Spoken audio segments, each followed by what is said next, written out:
நெடுஞ்சாலைத்துறை, அதாவது முதல் ஓவர்ல இறக்கி விடுவாங்க கட்சியா இருந்தா, இப்ப லாஸ்ட் ஓவர்ல இறக்கி விடுறீங்க. நெடுஞ்சாலைத்துறை ஷார்ட்டா முடிச்சிடறேன் நான். 10 நிமிஷம். அண்ணன் காலையில் நெடுஞ்சாலை பத்தி நிறைய பேசிட்டாரு. கிட்டத்தட்ட 70,000 கிலோமீட்டர் இந்த துறையின் மூலம் பராமரிக்கும் மொத்த சாலையின் அளவு. இதை பத்தி தெரியும், டேட்டாஸ் எல்லாம் எல்லாருக்கும் தெரியும். இதுல முக்கியமா மாவட்ட இதர சாலைகள் 45,139 கிலோமீட்டர். இதுதான் இந்த அரசு போக்கஸ் பண்ண போது. பொதுவா நம்ம நீங்க டெல்டா மாவட்டம் போனீங்கன்னா தெரியும், சீர்காழியிலிருந்து இன்னொரு மாவட்டத்துக்கு போகும்போது பாத்தீங்கன்னா சிறு சிறு சாலைகள் தான் இருக்கும். ஒரே நேரத்தில் 2 பஸ் வரும்பொழுது பாத்தீங்கன்னா நிறைய இடத்துல இந்த பிரச்சனை இருக்கு. 2 பஸ் ஒரே இடத்துல போக முடியாது. அப்படி கிட்டத்தட்ட ஒரு 45,000 கிலோமீட்டர்ஸ் ரோட்ஸ் இருக்கு. இதை ஒரு ப்ராப்பரான இருவழி சாலை பாதையா மாத்துறதுக்கு தான் இந்த அரசோடைய முக்கிய கொள்கை முடிவு.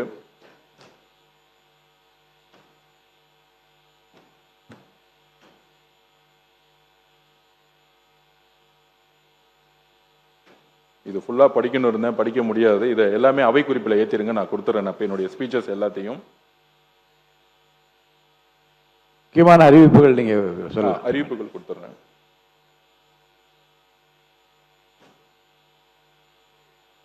அறிவிப்புகள் போயிடலாம். அறிவிப்புகள் அறிவிப்புகள் அறிவிப்புகள் அறிவிப்புகள் போயிடலாம். அதுதான் சொல்ல.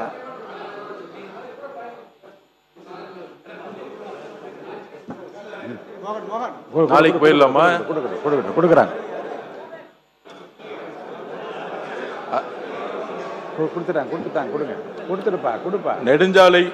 நெடுஞ்சாலைத்துறை ஒரு மாநிலத்துடைய வளர்ச்சியில முக்கியமான துறை. முக்கியமாக ஒரு பொருளாதாரம் முன்னேறணும்னா இண்டஸ்ட்ரி ஆகட்டும், இல்ல விவசாயத்துடைய உற்பத்திக்காகட்டும், ரியல் எஸ்டேட்டோடைய வளர்ச்சி ஆகட்டும், நெடுஞ்சாலைத்துறை தான் ஒரு முக்கியமான துறை. அதற்கான அறிவிப்பை நான் இங்க கொடுக்கிறேன். முதல் அறிவிப்பு, சென்னை, கோயம்புத்தூர் மற்றும் தூத்துக்குடியை இணைக்கும் தொழில் தட விரைவுச்சாலை உருவாக்கப்படும்.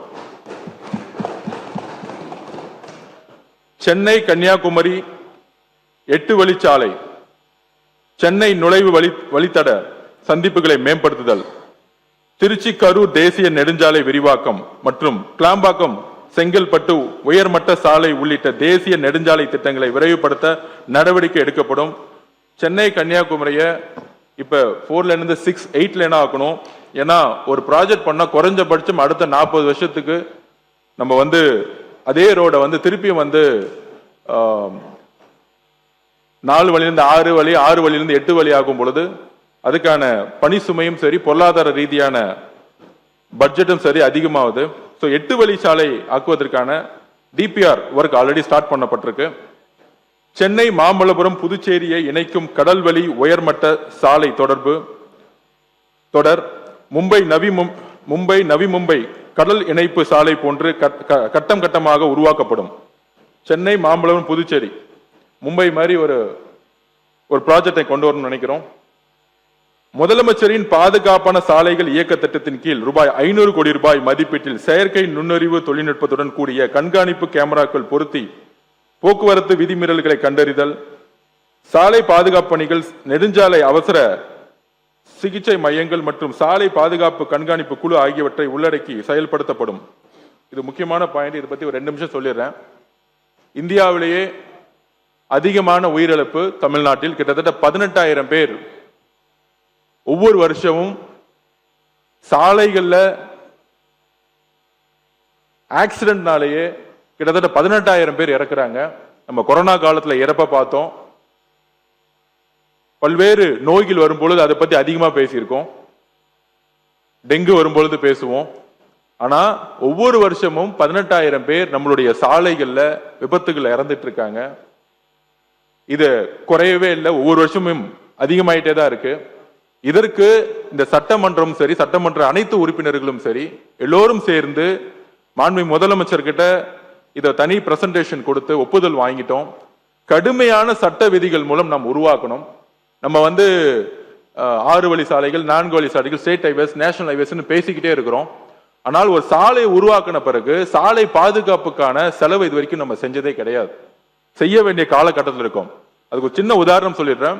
கோயம்புத்தூர் பார்டரை தாண்டி கேரளா போகும்போது நம்மளுடைய ஓட்டுநர், நம்மளுடைய டிரைவர் கரெக்டா பார்டருக்குள்ள போகும்போது சீட் பெல்ட் போடுறாரு. வண்டியோட ஸ்பீட் லிமிட் வந்து 80-90 மேல போறது இல்லை. ஏன்னா கண்காணிப்பு கேமராக்கள் ஒவ்வொரு 50 மீட்டர்லயும் கண்காணிப்பு கேமராவுக்கு இருக்கு. அதிகமான ஸ்பீடு போட்டீங்கன்னா பெனால்டி வந்துட்டே இருக்கு. அது லாரியா இருக்கட்டும், பஸ்ஸா இருக்கட்டும், இல்ல 2 வீலரா இருக்கட்டும், இல்ல காரா இருக்கட்டும், உடனடியாக ஃபைன் வந்து கேரள அரசால போடப்படுது. சோ ரோட்ல காரோ பஸ்ஸோ லாரியோ போகும்போது டிரைவருக்கான விழிப்புணர்ச்சியை கடுமையான சட்டங்கள் மூலமா கொடுத்திருக்காங்க. ஆனா நம்மளுடைய ரோட்ல அதிகபட்சமா 180 கிலோமீட்டர், 160, 140, 120 நம்ம வந்து ஸ்பீட் போயிட்டு இருக்கோம். நம்மளே இங்க நிறைய பேர் போயிருப்போம். ஹைவேஸ்ல, நேஷனல் ஹைவேஸ்ல 100 கிலோமீட்டருக்கு மேல ஸ்பீட் போக கூடாது. ஸ்டேட் ஹைவேஸ்ல 80 கிலோமீட்டருக்கு மேல ஸ்பீட்ல போக கூடாது. இதுதான் சட்டம். இந்த சட்டத்தை மாண்புமிகு முதலமைச்சர் கடுமையாக அமல்படுத்த சொல்லியிருக்கிறார். இன்றையிலிருந்து 6 மாசம் டைம் கொடுக்க சொல்லியிருக்கார் மாண்புமிகு முதலமைச்சர். 6ல இருந்து 8 மாசம் 2027 கேரளா போல தமிழ்நாட்டில் கிட்டத்தட்ட 70,000 கிலோமீட்டர் மட்டுமல்ல, அனைத்து நேஷனல் ஹைவேஸ், ஸ்டேட் ஹைவேஸ் எல்லா ரோட்லயும் கேமராக்கள் பொருத்தப்பட்டு நம்மளுடைய உயிர் சாலைகள்ல ரோட்ல வண்டி ஓட்டுனதுக்காகவே நடந்து போறவங்க, பைக்ல போறவங்க நிறைய பேர் இறந்துட்டே இருக்காங்க. ஒரு உயிர் கூட போகாம வரக்கூடிய காலங்கட்டத்தில் கடுமையான செய்தி. கேரளால சக்சஸ் ஆயிருக்கு. 5%, 7% டிக்ரீஸ் ஆயிருக்கு. இறப்புகள் டிக்ரீஸ் ஆயிருக்கு. நம்மளோட எடுத்த லேட்டஸ்ட் சர்வே இதுதான். கடைசி 90 நாட்கள்ல நாங்க அனலைஸ் பண்ணிட்டு இருந்தோம் இந்த டிபார்ட்மெண்ட்ல. சோ முதல் வேலையா சாலைகளை புதுசா உருவாக்குறது ஒரு புறம் இருந்தாலும் 70,000 கிலோமீட்டருக்கு மேல இருக்கக்கூடிய இந்த சாலைகள்ல நம்மெல்லாம் முக்கியமா அரசியல் இருக்கக்கூடியவங்க எல்லாரும், நம்ம மட்டும் இல்ல, சாலைகளை தான் பெரும்பங்கு. ஒரு நாளைக்கு கிட்டத்தட்ட 7 மணி நேரம் 8 மணி நேரம் நம்ம வந்து நம்ம ரோட்ல நம்மளும் போயிட்டு இருக்கோம்.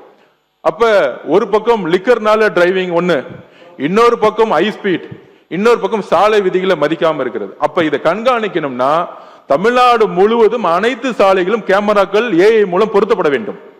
அதை கடுமையான சட்டங்கள் மூலம் பெனால்டி போட்டு வசூலிச்சாதான் ஒவ்வொரு வாகன ஓட்டுநர்களுடைய ஓனர்ஸ் கரெக்டான ஒரு அவேர்னஸ் கொண்டு வர முடியும். இதை அடுத்த 2027 கடுமையான சட்டங்கள் மூலம் நம்ம அமல்படுத்த போறோம்ங்கிறத நாங்கள் இங்க பதிவு பண்ணிக்கிறோம்.